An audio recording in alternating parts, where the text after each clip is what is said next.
Alright mates, how's it going? In today's video, it's chapter 13 of Tides of Darkness by Aaron Rosenberg. Little bit of background on why the trolls hate the elves so much, as well as Gul'dan doing even more sneaky two-faced thingies. So let's go! Quiet now. No noise. Zul'jin and his small troll army had made their way stealthily somehow through the trees of the forest of Quel'Thalas. But the Amani chieftain's sharp nose had warned him that elves were somewhere nearby, and he didn't want the elves to know they were here yet, which is why he'd hushed everybody and they weren't charging anymore. But you could feel the anticipation in the air. This was it. The elven homeland. These bastards had plagued the trolls for far too long, ever since they'd first appeared thousands of years ago. This was all part of the Amani Empire, and then they'd showed up with their bloody magic and just taken it. Ignorant twats. And if that wasn't bad enough, the elves then allied with the humans and shattered the Amani Empire completely. Slaughtered thousands. And the Amani tribe never recovered really. Now it was just a shadow of its former greatness. But the Horde had promised them vengeance. They would stay true to their word. Doomhammer wouldn't lie. He was honourable and stuff. And so, understandably, after everything I just said, Zul'jin and the other trolls were all really bloody excited at the moment. Zul'jin peered down through the leaves. There, a flicker of movement, cloaked in browns and greens. An elf. Another then emerged behind it, and then a third, and a fourth. It was a hunting party, and they had absolutely no idea that a small army of trolls were hanging about right above their heads, until it was too late. Zul'jin and his brethren fell down upon them, and with the element of surprise, the skirmish was over pretty quickly. The troll chief then kneeled, but only to cut an ear off an elf he'd slain, not to like honour the fallen or anything. He then added the ear to a pouch round his waist. He'd make a necklace later on out of it, he thought. But for now, more elves be coming. Back to the trees. We lead them on a chase, keep them busy, and then we kill them all. Meanwhile, is it ready? Cho'Gall grunted and shoved, pushing the last runestone fragment along the floor into place, and then turned to the very impatient looking Gul'dan and nodded. Good. It had taken long enough.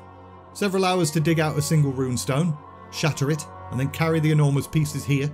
And then it had taken several more hours to position the runestone fragments correctly, inscribe the relevant sigils and pentagrams and shiz. Obviously Gul'dan didn't lift a finger to help with any of this, and maybe speed up the entire process. That's what Cho'Gall and the other ogres were for. That was their job. But now that everything was in place, Gul'dan gestured, and Cho'Gall turned to some of the ogres that had helped with constructing all of this, and told them to now stand exactly where he was pointing, and so they did. Gul'dan then raised his arms, called forth the dark energies his demon masters had granted him back on Draenor, and soon enough, all 5 fragments of the runestone began to hum. The air itself seemed to darken around the Altar of Storms, thick with energy, and that energy then coalesced, and shot from the stones directly into the ogres. And then boof, like a flashbang went off or something. As the glow faded and dimmed, Gul'dan regained his senses, and got his first real look at the creature his altar had created. It was still an ogre, but now it had 2 heads. Back on Draenor, 2-headed ogres were incredibly rare. In fact, Cho'Gall had been the first one in quite a while.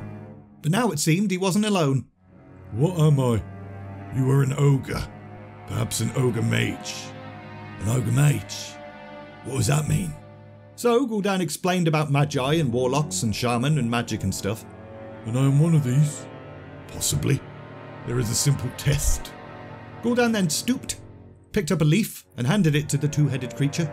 Take this. Concentrate on the idea of fire, of heat and flame.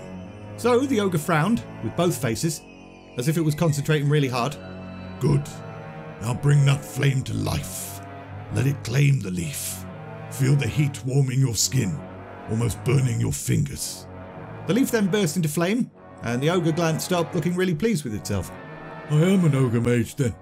Yes, you are one of us. What does that mean? One of us. Gul'dan then explained about the Horde, the need to conquer this world, the other races that were their enemies, and both ogre heads listened quietly and intently. You created me, so I will serve you. Your cause is my cause. Tell me what to do. Inside, Gul'dan rejoiced. This was exactly what he was hoping would happen. By shaping the 2-headed ogre with his own magic, he'd formed a bond between them. As far as Doomhammer knew, Gul'dan was providing him with bigger, stronger warriors.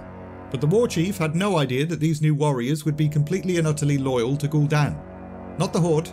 Not Doomhammer. Gul'dan. Everything was going exactly according to plan. And we're leaving it there. That's possibly going to end up being the shortest video ever. Whoopsie. Works out well though because it gives me enough time to work on a hero video.